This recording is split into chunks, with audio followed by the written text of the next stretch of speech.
Welcome to the Memoirquest. We're having a lot of fun here today. Hello, everybody. Once again, welcome to the legend, our most fabled and famous guest till date, Mr. Peter Danstrup himself. Welcome. Thank you. Welcome, You're Peter. welcome. And as always, Mr. Co-host, the co-guest, Co-guests. Henry Arthur Gibbs. Heidi. And as always, off camera, behind the scenes, Jacobus Tamkevicius. Hello. There he is. Welcome again. Oh, should I say welcome again, actually? Should you? Yeah. Oh, man. Peter. So, how's it going today? Today, I'm. Sorry. I have. I can't breathe. Oh, good. Oh. Yeah. What do you good. call that? Lack of Air. capacity. Oh, lung capacity. Yeah. And that's something... That's something that bothers me. Yeah, that's gone down a bit. It's going down. It's not steady or going from bad to better. It could go bad, better, worse, better, bad, worse. But, up and down. And that's not... That's annoying. Yeah, That it is. sounds very annoying. Yeah. Because I cannot control it. It's just Is this post-corona situation? post-corona or post-heart. It could be both. Of course. But Because I had both things. But I think it's more post-corona than it's post-heart. But heart and lungs are working so close together that They are. at the hospital you have the heart department and you have the lung department, so they can go up and down the stairs. It's so close to each other. And in the body, you have the heart department and the lung department. Just on the same floor. Yeah. Working very close. Yeah. So When do you notice it the most? I guess the bicycling must be some of the moments. yeah, sometimes bicycling can kind of accumulate that suddenly you realize you are, but then you just slow down. I've got to say, I'm very impressed that you are out there cycling and Oh, doing yeah. the exercise thing. That's going to help. But it's also annoying or frustrating that I get two different kinds of advice.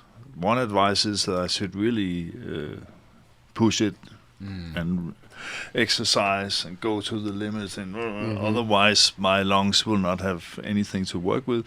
And the other advice is relax, take it easy, small steps.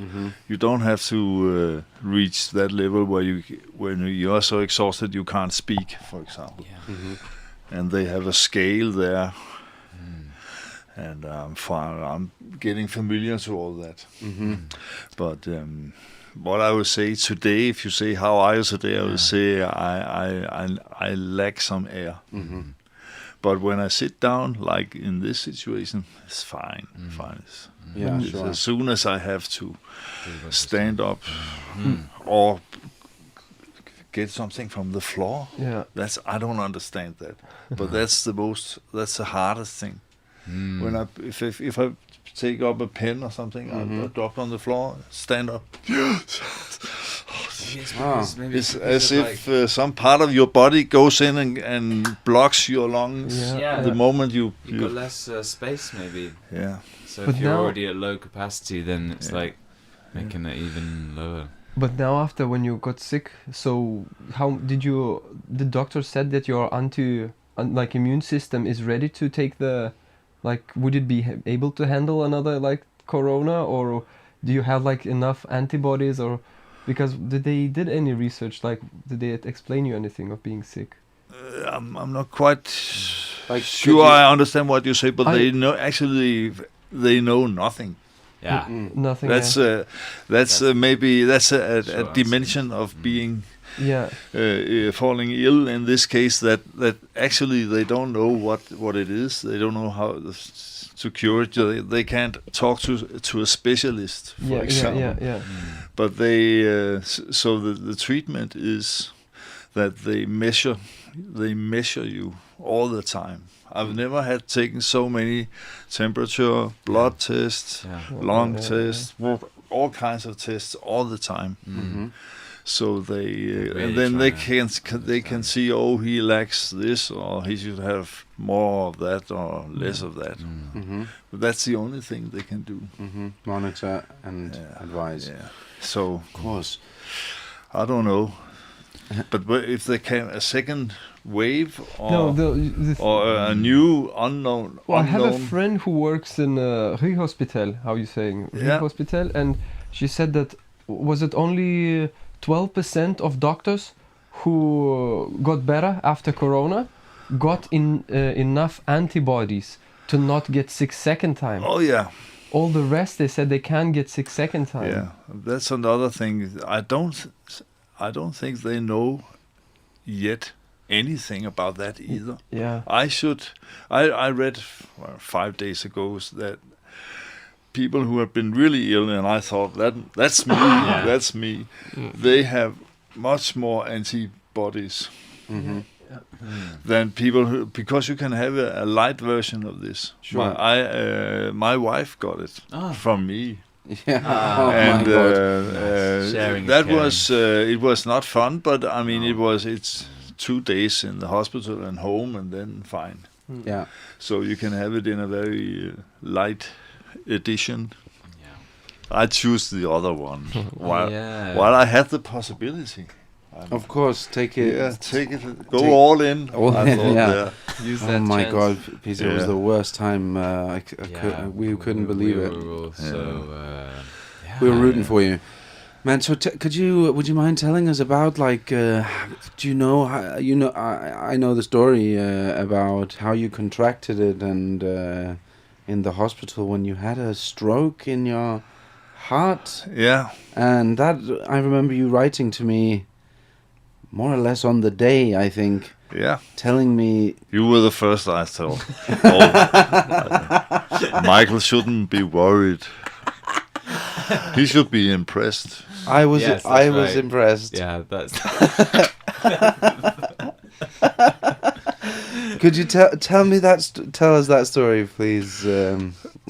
About what? Well, first you had a little pain in your neck, right? Oh, how I found out? Yeah. Yeah. No, how did it start, the whole thing, like from the stroke or like? No, how but how the stroke started. Yeah. yeah. Oh, yes, I was vacuum cleaning. And the sheer effort of exertion. No, but I was doing that, and then, like this, I felt I cannot do this. It's impossible. I feel bad. I have to sit down, and I never had it like that. I mean, why would you do that? And then I sat down on the stairs. It didn't help anything. I went out in the fresh air. Was nothing about that. I went up into bed. There was nothing. Was your wife there? My wife was there. And was And- she saying like, Peter, you can't keep trying to get out of the vacuum cleaning like this? Yeah, no, but she should have. She should have. What the fuck is going on? I told you to.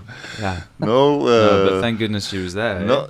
Yes, Yeah. because it was much more traditional than that. Because she said, "Are you feeling ill?" I said, "Yes, but it's nothing." Oh yeah. That's what every man should do. Oh, yes, it hurts, but don't mind.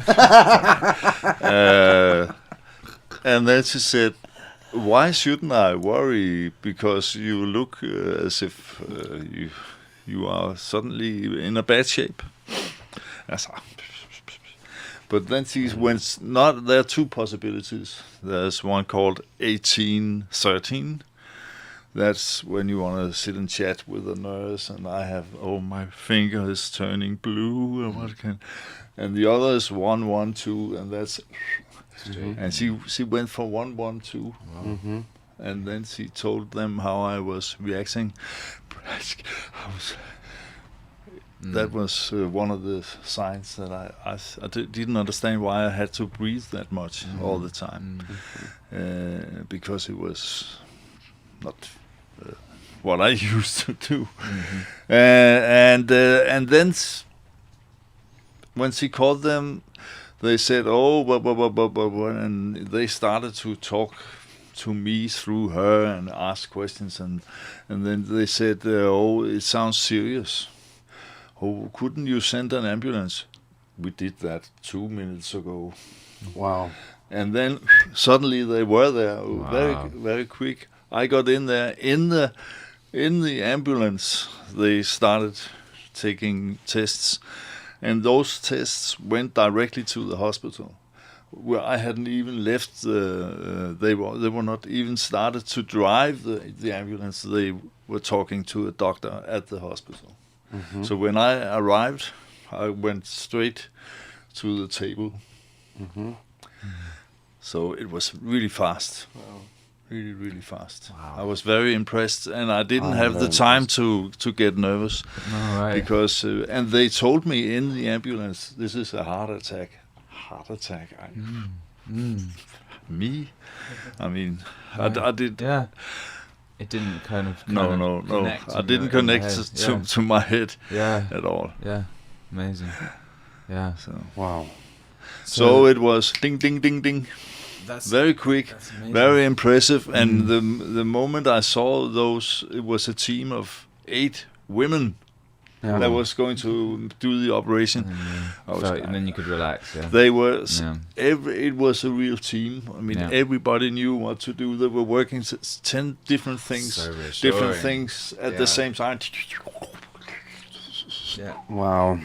Man, Was these it? people are incredible, huh? Yeah. And Yeah. the technology they go in here, I don't know. I don't understand, but Through they the can artery. do that. And then And into they- the heart. Yeah, and they fix the heart and puts in a stent, a piece of, I don't know what it is, and to keep to keep the a blood little wooden open. stick, a little piece of maybe a cracked of Matchstick. matchstick. Yeah. Yeah, like that. Only as with a hole in the middle. Yeah. My God. Yeah. I'm And so then- impressed. A shout out, man, to those people. Those So for that I incredible I work. could contact you shortly after. Yeah, that's what you Yeah, did. And yeah. you said, Yeah. "Oh, I just had an operation and the thing." Yeah, It yeah. took 2 hours from I had a pain till I was back home. Is that how it happened, more or less? Yeah. After 2 hours, I was taken to my very nice room at the hospital. Mm-hmm. Everything was fine. I was feeling very much better. Mm.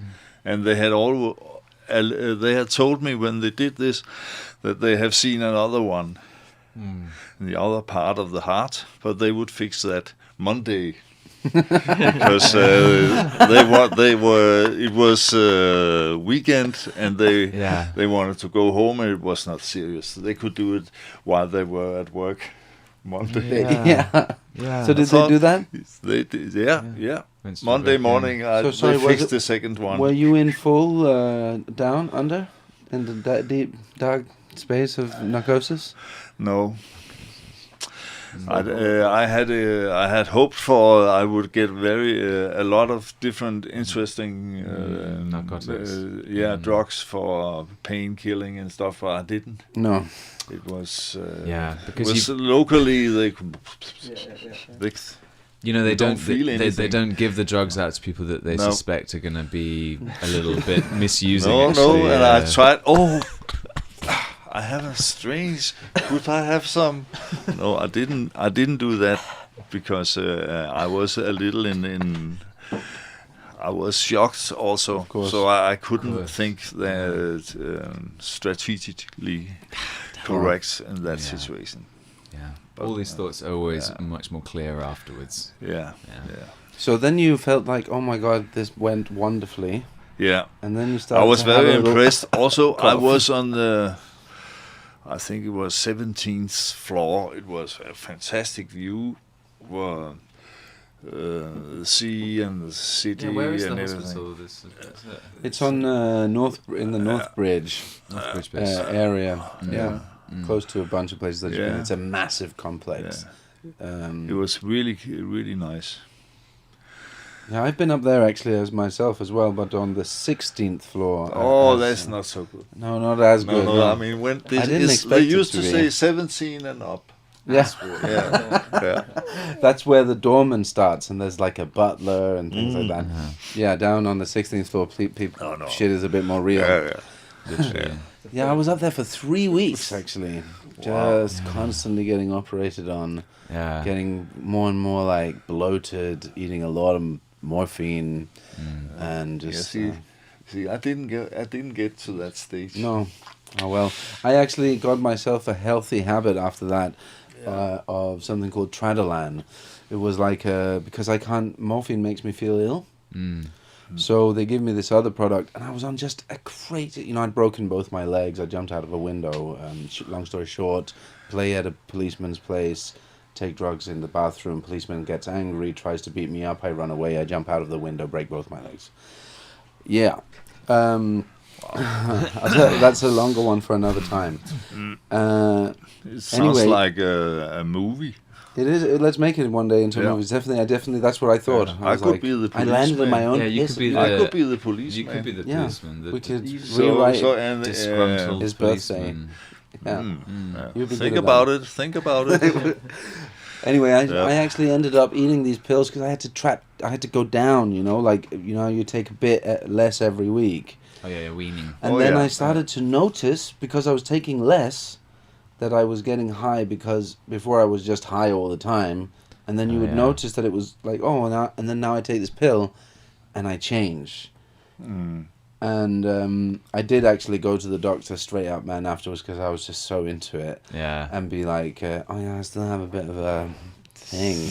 And then luckily, thank God for that, man, that doctor, he just like gave me a squinty look. He had a John Lennon poster. Okay. He was kind of cool. Cool doctor. Yeah, and he just said like, Hey man, do you want to, like... I can squeeze some weed instead. yeah, exactly. No, he just gave me the look and was like, are you sure that you need that? Are you completely sure that you can't go through that? You're a young man. And I was like, no, yeah, I think I can actually. And then, yeah, that was Oh, it. he just gave you the responsibility for yourself. Yeah, That's a good doctor style. yeah. It's like, yeah, you can take good care of So yourself. many yeah? crazy things happened during I was taking those pills. I remember my best friend in the band A Key is a Key.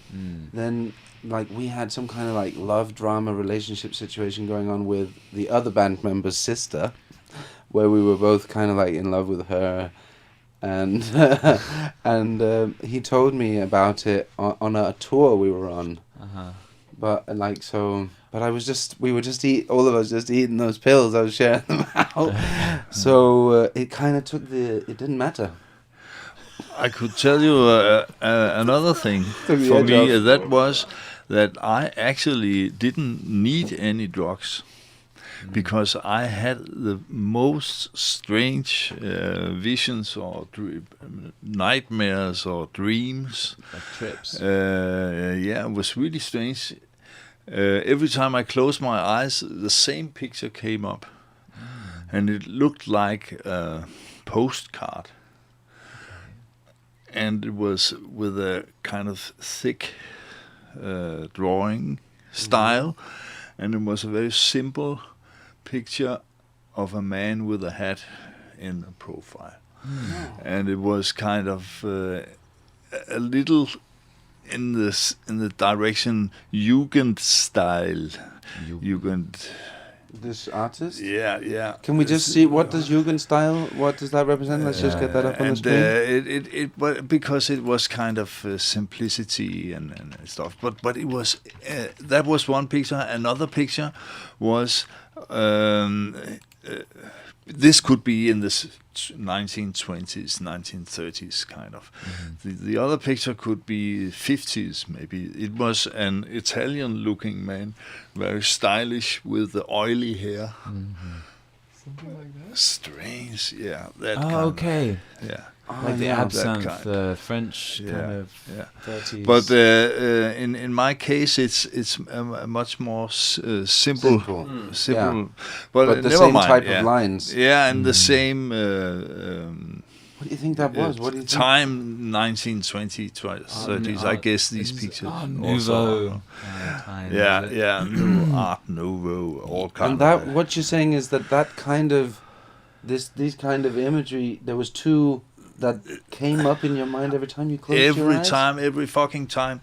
Yeah. It was really, excuse me for fucking, Don't but worry about that. it was Fuck kind with of it was both terrifying and comforting. It was really strange. It's Really strange. While you're lying in the Yeah. hospital bed. Yeah. And you know. Sorry, we just have to clarify. We haven't Yeah. said this yet, but after what happened was that Oh, this yeah. during Corona? Yeah. Yeah, Okay. okay. Yeah, So yeah. This is a Corona thing. Yeah. Can you tell us about what happened next in the story? Yeah. Sorry. No. But Yeah. it was just Cool. because Oh, we were so let's all talking say about sorry. having Yeah, sorry, dreams sorry. and nightmarish things. I had that in a way because after this heart operation, I went home, and a week after, I read in the newspaper that on both hospitals I've been into, both doctors and nurses had the COVID-19. And they had found out there was quite a lot of them. Yeah. And I thought, that's I've just been there. And then I noticed at that time that my temperature went way up high. So high that I didn't understand what was going on. But otherwise I didn't go or whatever you would say was the signs of that. For me it was just Fever. feeling bad, really bad, and high fever. And then again they came and picked me up Cool. and Right. went in, and it was that. Yeah. And then from there, it just went worse and worse. Especially breathing, and it was during that I was not drugged in any way. They were just giving me oxygen in large doses. That was kind of what they did. Yeah. And then suddenly I realized I saw these things.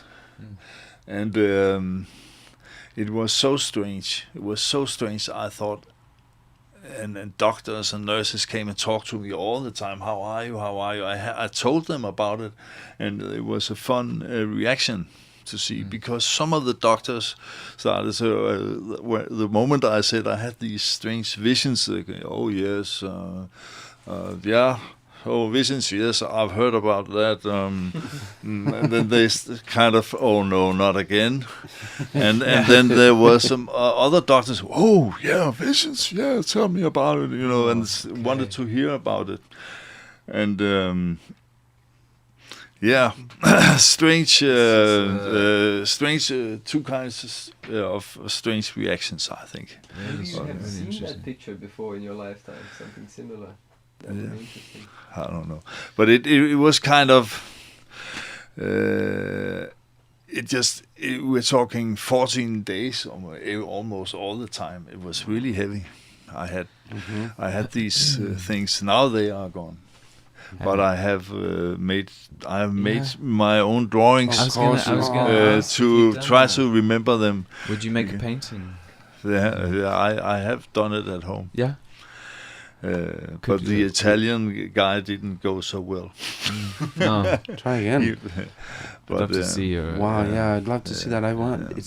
It sounds very interesting. Yeah. It's like But what they said to me was that it doesn't matter if it's COVID-19 or whatever. When you are out there where you have been, according to be sick, then things like that happens. yeah. And That's what I'm thinking. I was just going for a coping mechanism, psychological coping yeah. mechanism of some sort, Yeah, where just when it brings me also to think about like the subconscious layer, our unconscious layer of doings and beings, and there are some people out there. I don't remember her name right now. She was at Science and Cocktails talking about the illusion of free will. Because your subconscious always takes a decision before it lets the sort of the problem-solving consciousness know.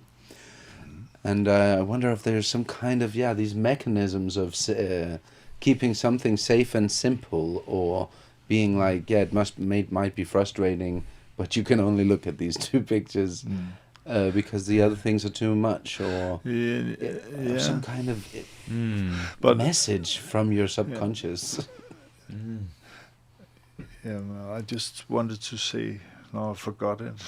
Sorry. Oh, no. But I saw these pictures, but sometimes those pictures also was part of a movie I kind of was into, where they were acting people that were looking like that, but they didn't care about me. I was kind of outside. They didn't act to me. Sometimes they would hand me something, but they didn't care about me. It's a really strange situation, like walking into a theater play maybe, and the actors would think, "Who the fuck is he?" But they would go on with the show and the audience and stuff, and then they would try to give me something so I could leave the stage in a way that it would be. Like in a theater show, and then I would wake up and I would sit like this.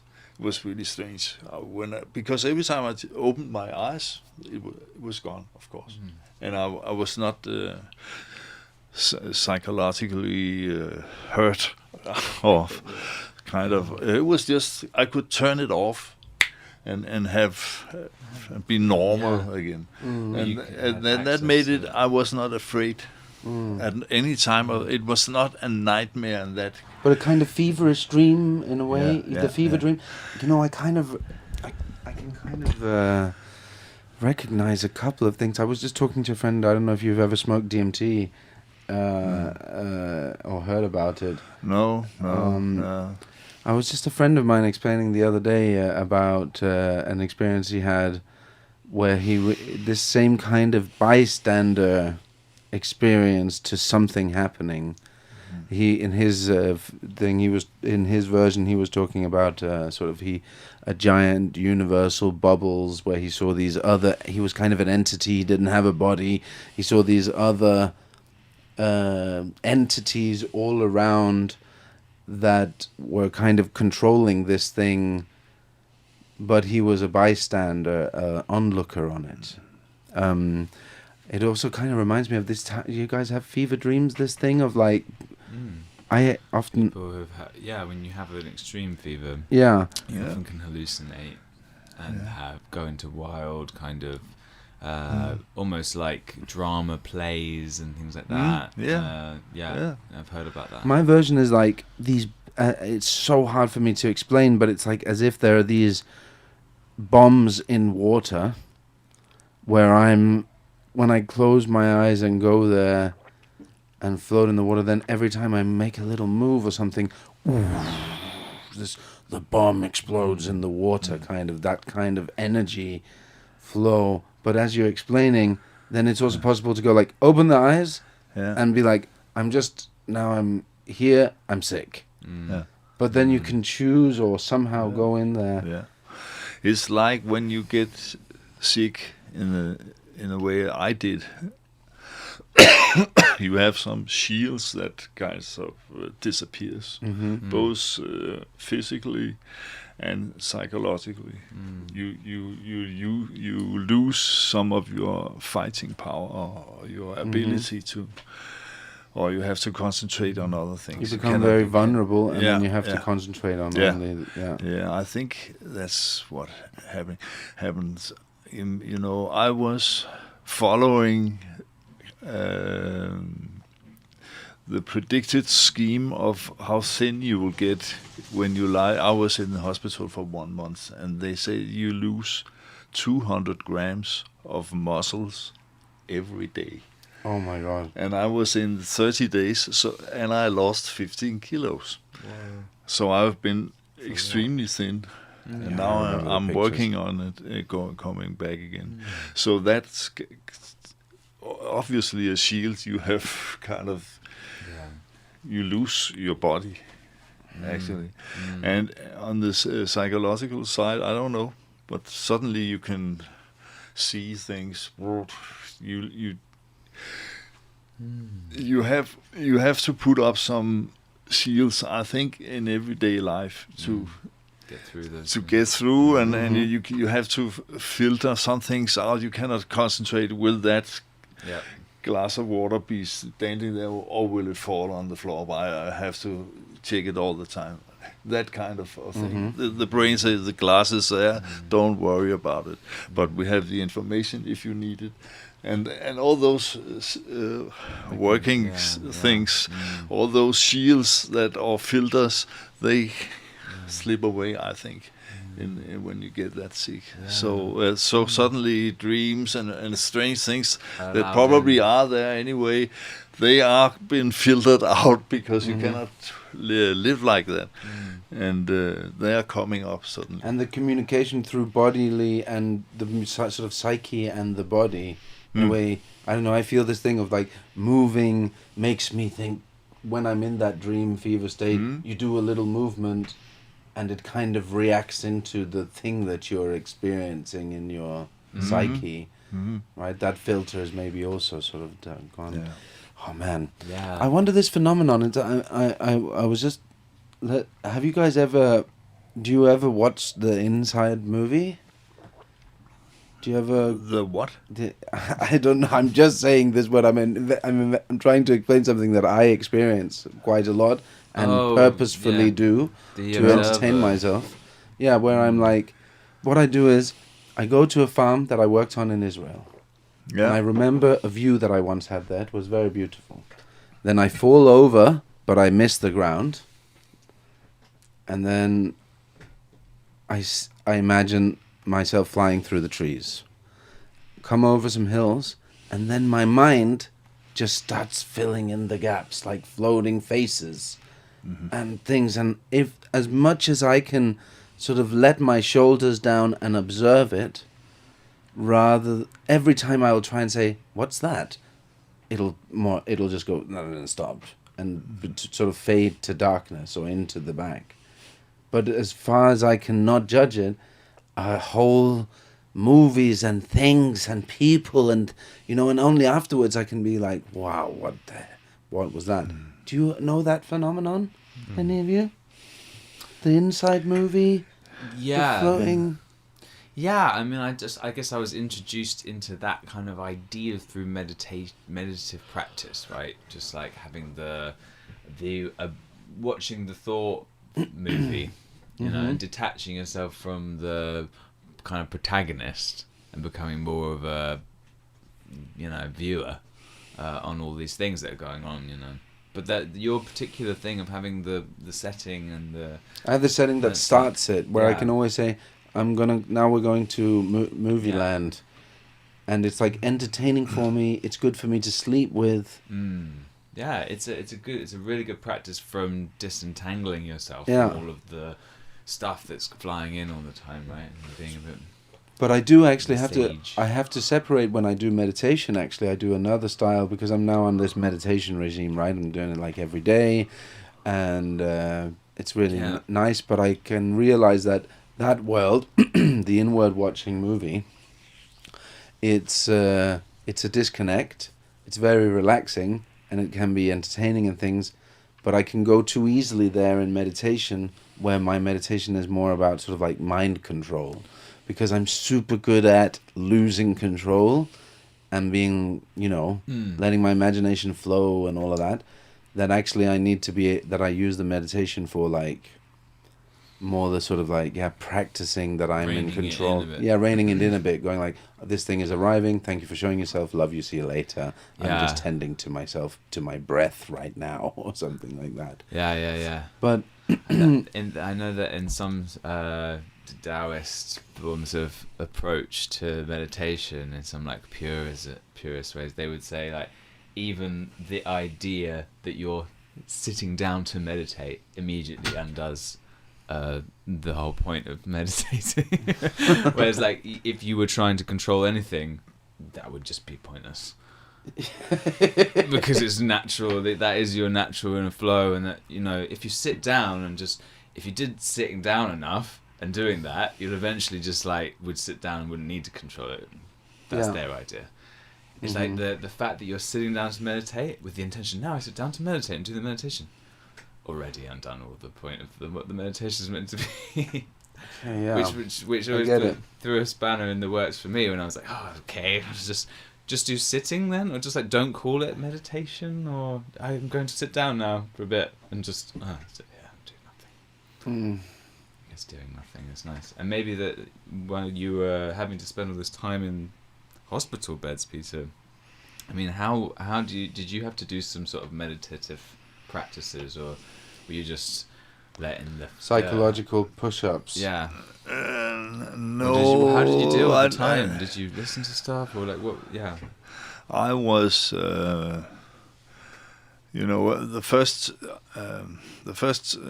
time I was at the hospital with the heart, I had my telephone, but I didn't have my headphones. My headphones, and I needed this telephone, and I didn't have my charger either.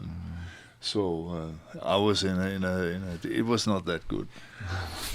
So the second time with the COVID-19, I brought earphones and I brought a charger. So that was very important, because it was a closed area, the hospital. You couldn't have any visitors at all. So you could have things, but it was not like a room service. Oh, I think I need a television and I need a radio or whatever. Bring me that kind of service is not happening. So you weren't able to. So I had my music, and music was my kind of meditative drug. Cool.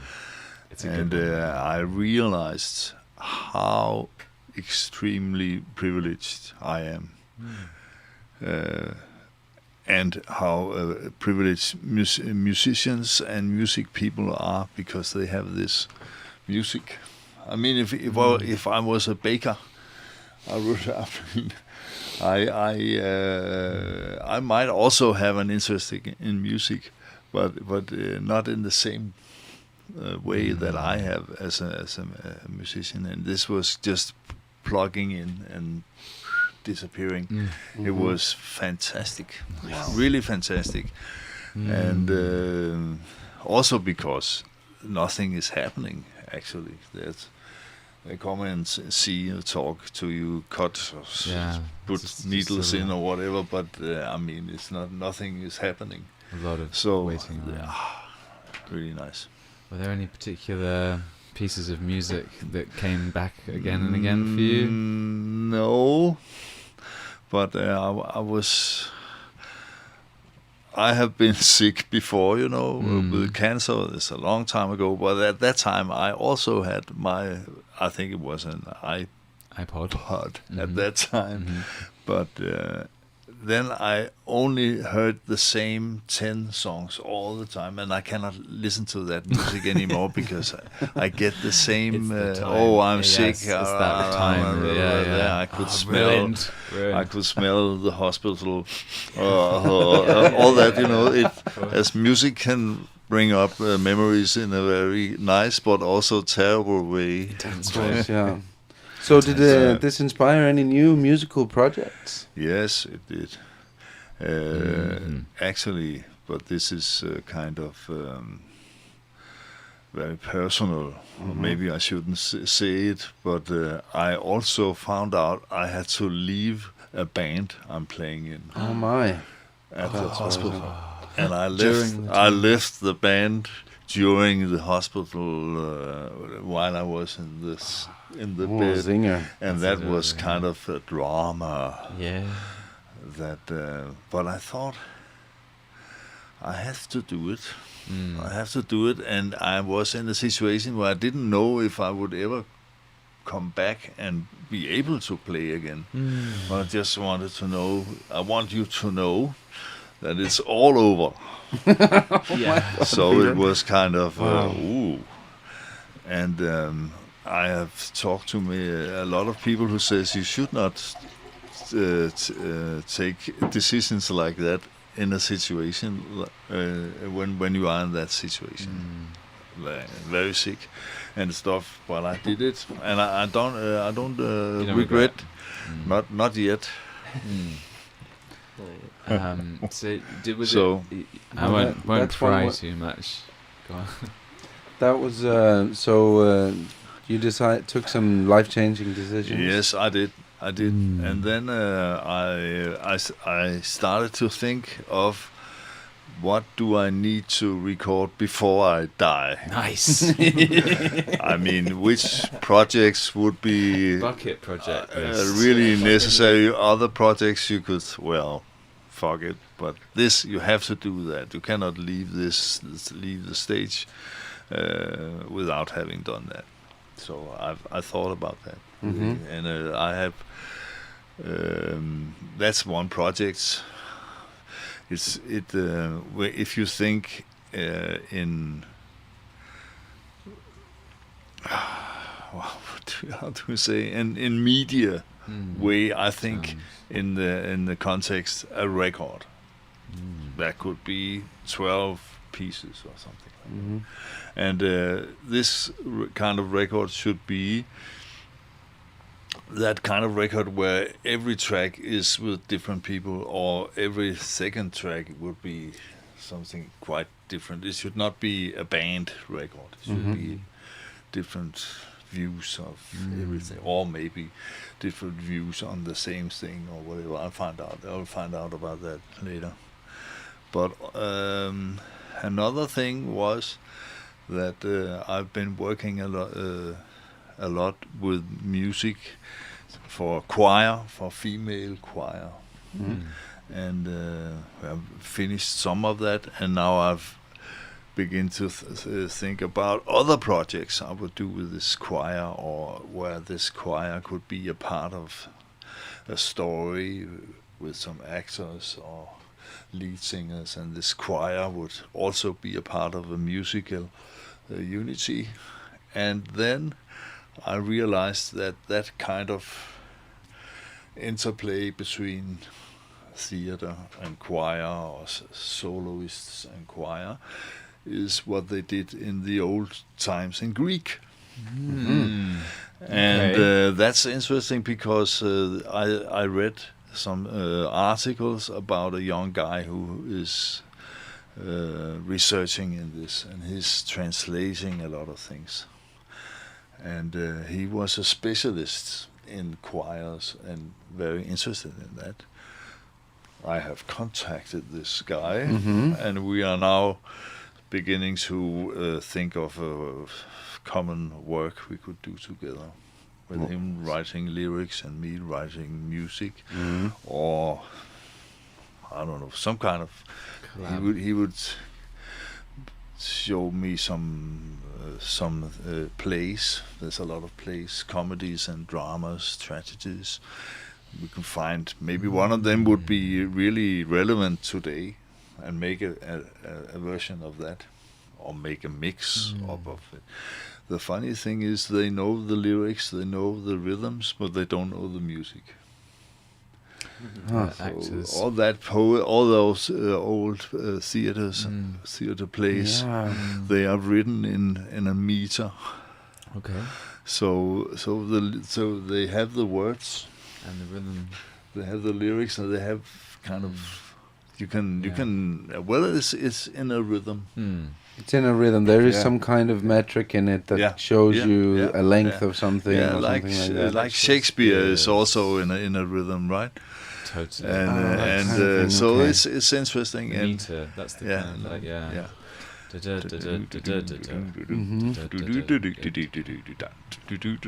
But that then you have to. It's musical. Yeah, but we have no idea of what they have done. But he told me, we have talked briefly over the telephone, but he told me that they would sing the same thing, the same kind of melody, and also even text on different people in different situations, that it was kind of not that I don't understand, but they also use the choir thing in to bring the story from here to there. Okay, or the choir could make a comment what he did there was not very clever or whatever. So, but sometimes there would be parts that had no connection to the storyline, kind of the synchronicity. It would break it up, and that's kind of it's very advanced to have that. I think it's so. I mean, the form is open to discussion how to do it, and the music and how it sounded could be very also an open discussion. So it will be translated into Danish. Or English from ancient Greek. Or English. I don't know actually how he works, but I think it must be Danish. Yes. Into from ancient Greek. Yeah. What a wonderful project. Yeah. That is very cool, huh? I hope I can live up to it. It's really devastating that we can't. That to feel it will be impossible for us to ever hear what melody they put on it. Yeah. That is devastating to me. Yeah, that's the special thing about our music, that we actually starts when they invent the recorder. That's what we can know for sure. We don't know how it sounded at the marketplace in 1500 or whatever. It would be very interesting to know, but we don't. But the classical music has written down, and that goes further. But then they disappear also. So I mean, it's really open land. How it sounded and what kind of that's really interesting. That's really interesting. I mean, I guess there must be some explanations of it though, because they did love to document a lot of things, the old ancient Greeks. Maybe there is some writers or some peoples out there that one could find explaining the experience in sort of poetic detail. And the moods and the feelings. Yeah. Yeah, it's interesting that thing because of the documenting and the being very precise of like we have lots of other records of how they did stuff. But they use, you know what? There is also they probably did a lot of that, but they were also mostly, more than probably anything, just loved to tally up what they had, how much cash was there, how much, like just a lot of this guy owes me this, that kind of thing. Yeah, marriage. Things, owning people, contracts. I think it's very interesting how music, which part of society's life music has played during the time. I mean, if you go to old cultures, music has some kind of role in a religious context, or it could be in a kind of storytelling. The common memory kind of stuff, where the musician or the what do you call that? The bard. The bard. He is the a guy jester. who knows the story about this and that, and then he travels around and sings. And when you heard him coming in, a bard or somebody like that coming around, it would be, I think, probably an extreme. Hello. When you heard the bard come down into your village coming out, that could often be the first time you heard music the last year. Yeah. Any time all you would be hearing is somebody maybe singing something, maybe a little folklore song, the rustling of the leaves, and then suddenly comes an instrument like a lute, which has extreme possibility, huge tonal advancements, all kind of thing, and it must have just been like your ears vibrating with pure pleasure.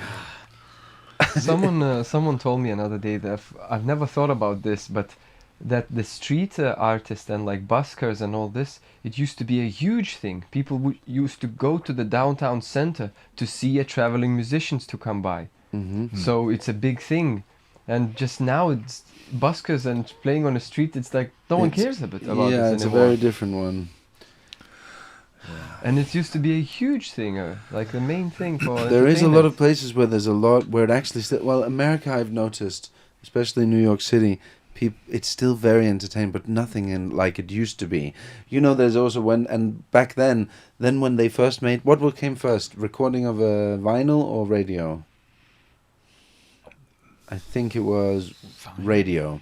That's what I'm going for. Okay. And all the musicians were like, "You can't do that." The gramophone.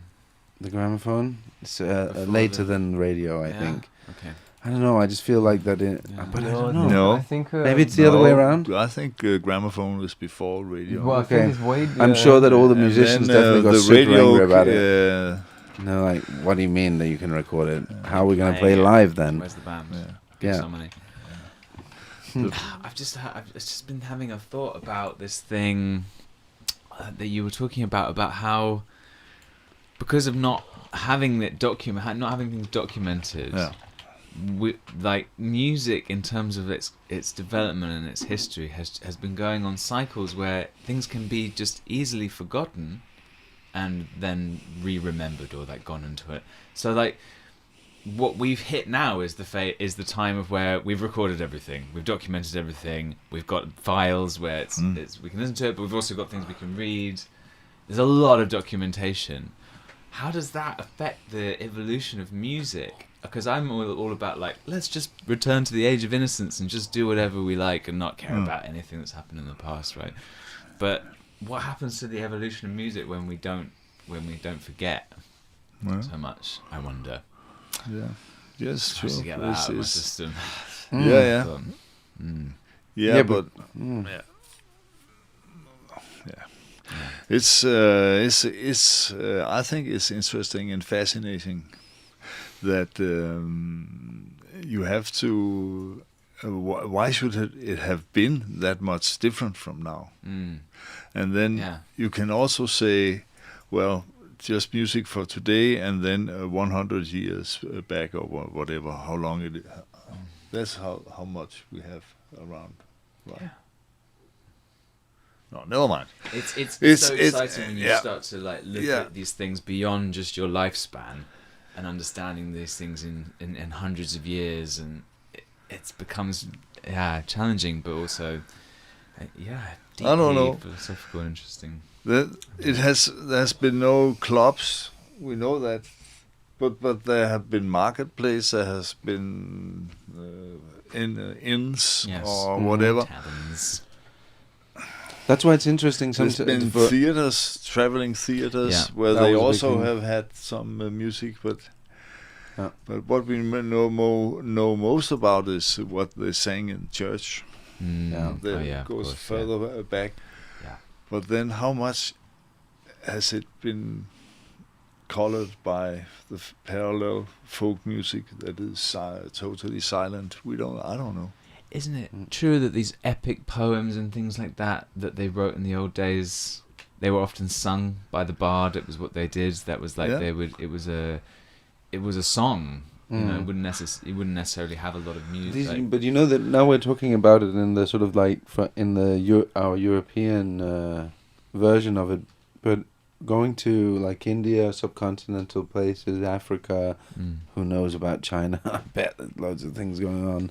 Have still this thing still exists very much, like the guy that goes around with a harmonium and sings the tales, you know.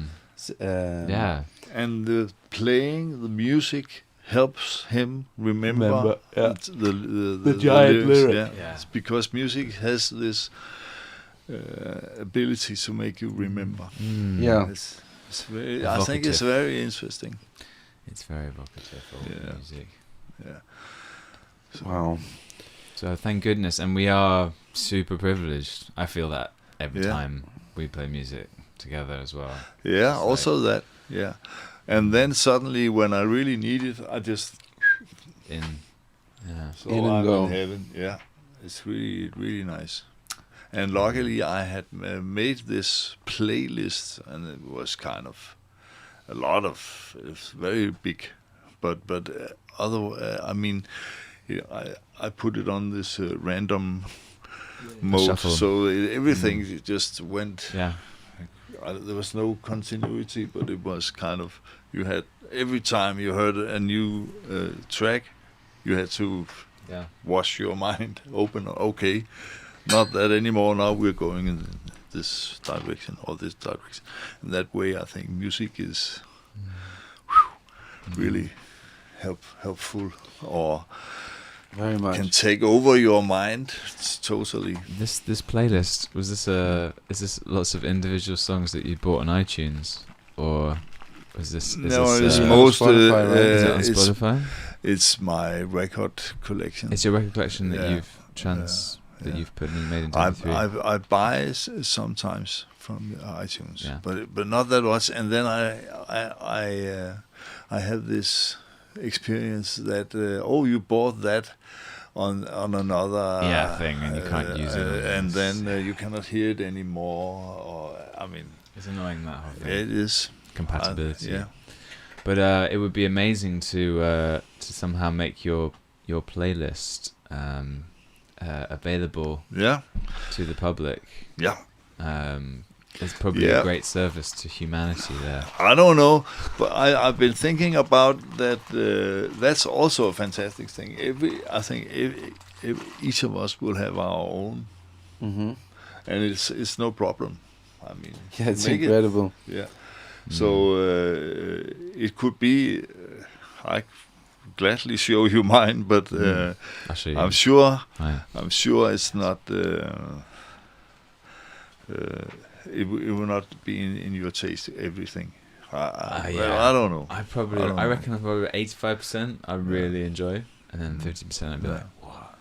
This is weird. It's too weird for me. But I've been thinking a lot of what is it that makes you, out of your enormous library, pick this tune and this tune. What is it that? Because when I did it, I had a period where I just listened to everything, and if it was something that immediately struck me, I think, well, that in with that. And but what is the premises? What Yeah, and what is it? And that why is it in a way fun to do that? Because it's endorphins, right? You donate yourself a little shot. A little bit, maybe. But I think it's identity. You're creating. You're sort of like you're borrowing also identity. There's something in there. Not only do I think that this is cool and I like it, like I think it's cool and like I want, or like this is me. Yeah, I'm playing a character. It could or be. Something like that. I feel that. I feel that performative element with it. You could add that. You can add anything you want, actually. Yeah. But I've been listening a lot to my. I have this playlist that's also one of the songs from our intro music, our theme tune for this podcast. I was for this last period. I was just listening to a lot of radio from Tamil Nadu, South Indian state, where they have a really fantastic film culture as well, Tamilwood, and every time. And then I use Shazam. Actually, you showed me Shazam the first time. Incredible thing. And it every time that it pinged, I got it. Yeah, there it is down there, Tamil Nadu. It's good. It's huge. They speak a very fast language called Tamil. It's close to Kerala. Yes, exactly. And they speak. The language is very similar, but apparently unalike. So they're kind of this high people. Tiny ones. Yeah, quite not so tall. Very, but this is also the state that has the most a really strong musical culture in Tamil Nadu, Chennai and things, and they have. And I feel like it's probably my favorite Indian style of music, and I made a giant playlist of it. And the other day we were listening to it, and I'm these days I'm going through a little bit of a sort of emotional things. I have relationship problems, which makes me sometimes wake up in the morning, and the moment that I open my eyes, I just feel extreme pain. And I hate that, because I'm usually a very happy guy, right? And then this music, I started listening to it, and then after I'd listened to that whole playlist in the evening and gone to bed, the next morning when I woke up, I just heard that melody. Oh, yeah.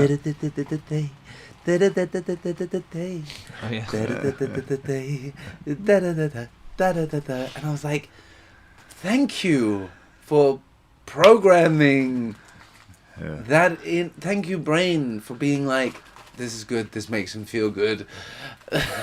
You know?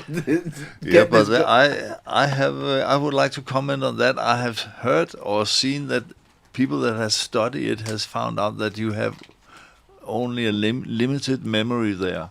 It's a very short sound bit that you keep hearing. When you get a piece of music on your mind, if that's what you're talking about, then you hear the same kind of. You don't. It's not like you put on a record and it goes on. There's maybe one or two. It's really so it easily goes from very nice to very annoying. It's interesting. But I think you're right that the brain has produced it for you. Yeah, so like to feel good. Yeah, it was like this is making a feel good repeat. Yeah. Because endorphin. That's what I call endorphin. Endorphins. Yeah, the endorphin hit. Endorphin. Totally. I love that. What's it called? Sorry, it's called endorphins and serotonin. I saw a picture the other day where it just says, "These are the only two things that you like." And oxytocin. Oxytocin. These are the only three things that you like. In reality, these are the three things that you enjoy. Very, very close. Could I just ask for the time, because we have a rehearsal? 11:30. 11:30, eh? Well, that's good. That's good. I think we got a little bit more time to sit around and chat. So I could tell you that I have also been in India. Okay. Is that right? Are you having? Is this stirring memories? Yeah, but I didn't go down there. I could, if that was kind of. No, I have to tell you, I was going to India in a bus from Denmark. Bus. It was unfortunately not a hippie bus. No. But it was a very special one. But it was in a kind of educational context. Going to educate. So when we came to New Delhi, we split up. Some went south, some went west, some went east, and I went to Calcutta. Mm-hmm. That was a kind of the home of Kali. In 1972. I was there. I was minus at that time. Yeah, I was in the minus. Yes. That was made a huge impression on me. Yeah. To see that. Calcutta is also pretty intense, huh? It's like it's one of the more it's one of the biggest cities and one of the more ancient cities. Pretty sure some of the last Indian human sacrifices happened in Calcutta because they have the big Kali temple there. Who's this like darkness goddess? But there, I remember people. They went here to me around. Again, a small. So that folk. meant when I was going in the street or whatever, I felt really uncomfortable. I was kind of much too big. How long was your hair at this point? Just for. I was more or less off. It was off. Okay. Yeah. Okay. It was a special context. This school was socialist, kind of dangerous, very dangerous. Nationalist, socialist. No, not nationalist. No, there was more world revolution. Okay. And it was a teacher training school, so our plan was to go into the public school system and revolutionize everything and educate the young people to be rebels that would take over society. You were like sowing the seeds of revolution from a communist. Does it have a name? In order to do that, you had to know what was going on in the world. Yeah. Or so with this bus trip was to study capitalism all the way from Denmark to India and back again. Okay, nice. That's incredible. In 4 months. Wow. We were documenting, we were interviewing, we were writing, we were photographing, we were recording what they said. What's the name of this organization? This organization has now a very bad reputation. Is it Twin? It's called Twin, yes. But Wow. it's a very interesting thing. For me, it's a very interesting thing because I was very, very young. I was a student, but I was a young student because I'm so bright, So I was only just 18 when I was a student, and I went straight into this. So I was 18 when I started this bus trip. They have a bad reputation, unfortunately, because also you're a man who sort of started it off. He might have just hauled ass out with some of the cash and might not have wanted to pay too much tax in Denmark or something like that, while also being sort of like a revolutionary sort of idea, pushing the boundaries a lot. But then I'm not quite sure. But I can tell you that I have been at a Twin school. Great. Yeah, and it was a great school. It was. Yeah, I had a great time. I was sent to Denmark every summer to go to like a summer school. Right, my parents they wanted to make sure I got some Danish in me, and those summer schools often had people from international kids, the same as me, so it was easy for me to sort of fit in with them, right? And this one, I remember it was really great. It was the one with the windmill. Okay. Which was the iconic one. They had a big windmill. The iconic one. Yeah. So it was at Twin. Yeah.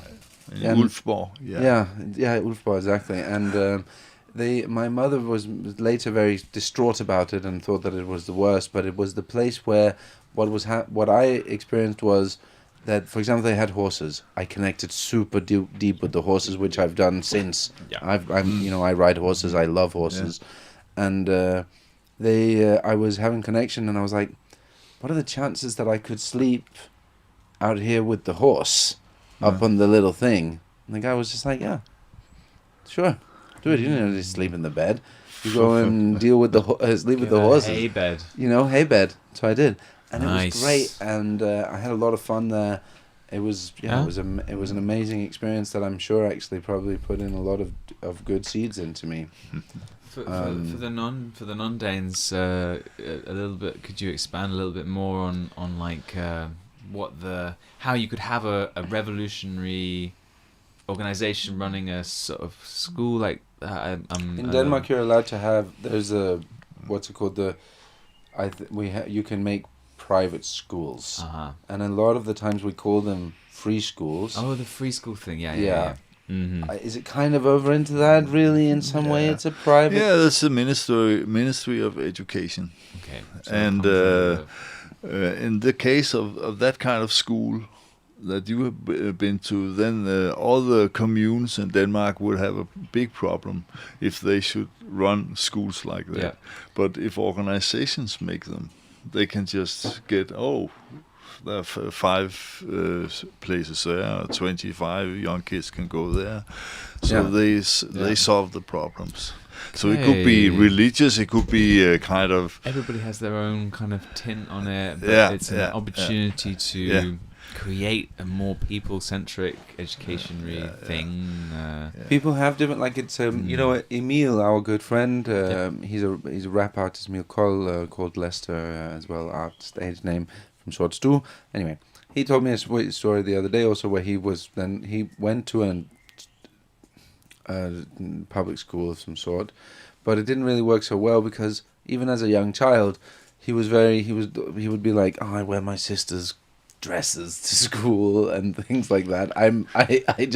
He just did that, and then there was this other school. It was like the free school thing. It was just a slightly more open atmosphere, not dominated by some kind of status quo normality of how you're supposed to be it was dominated by something else, and education and inclusive and everything. So then they were like, oh, you fit better over. Yeah, we'll. Even though that their parents might be very socialist and actually believe in the public school system and things like that, then this other need arose, right? Where people are like, yeah, well, we want to have our, we want to be able to move with the educational system. Okay, so I never knew this about you, Peter. What an interesting. Well, I think it's and kind from of there interesting. all the way to the principal of the conservatory. I'll just say that there was we call it People's High School in Denmark. We have a lot of those, and these people behind this education I went to, they had made a high school that was called the Traveling High School, and they did these trips on 4 months, where the program was, and that was the same as we did. The first 3 months, by the bus, prepared for the trip. Next 4 months, trip. Last 3 months, consuming, thinking, and explaining, making speeches or whatever at school. So show what you have learned. And that program they took over in this teacher training school. But and then they suddenly got permission from the Ministry of Education to do it, but they had no school. So this is what they said they did. They said to all of us who started, let's build the school first. So I built that place. Wow. No, the iconic one where I went. Yeah, and and we made the buses. And we drove, and I mean, I think it's really great. And we had decisions, large meetings like here in Christiania, the same, and but only with that thing that we didn't continue until everybody would agree. No, I mean, so these meetings could be very, very long, but it always ended in that. So it was a unity. And the big idea was, here are the new students, let's say 100, and they have 10 teachers.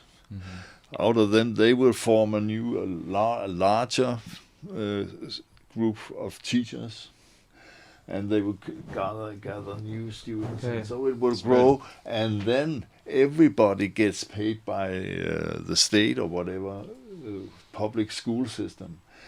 They have a huge common money bank where everybody puts in their salaries and gets hand money,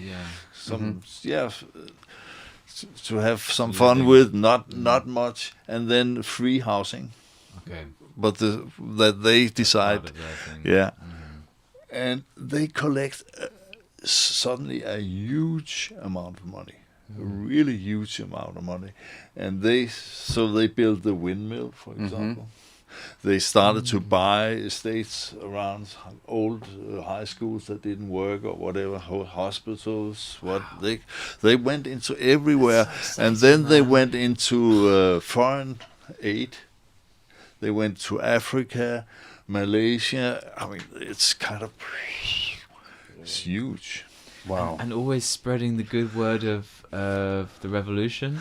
Yeah, it's organized like that, but it's not. Of course, you cannot get into Zambia or whatever you're going. If you are, But there were some, weren't there, in the 70s and 80s? There were some. In Denmark, you could do it, but they didn't. They covered it up as something else. But during that process. The leading guy, because they have a leading guy, but the whole system is without a leading guy. The system is we are all together, we all agree on decisions, but he is the one who is kind of. But they had when I was there, it was like that. He was nothing special, but it was his ideas, of course. But he was not. He didn't sit on a throne.